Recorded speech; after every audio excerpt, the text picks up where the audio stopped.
Hi everyone, my name is Eric. I'm a fitness instructor here in San Francisco, and I'm gonna walk you through 3 moves to strengthen your glutes using one resistance band. They're so convenient, you can take them anywhere you go.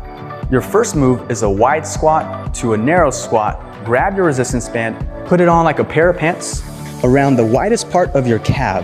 Bend your knees, drop your hips, bring your feet a few inches further apart. Bend your knees, drop your hips, bring your feet back together a few inches, stand, squeeze. Continue alternating from left to right. Your second move is a squat hold into a toe tap. Go down into a half squat, reach your right leg out, tap your right toes, bring it back to your half squat.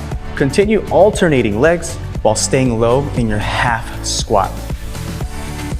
Our final move is a glute bridge with some abduction.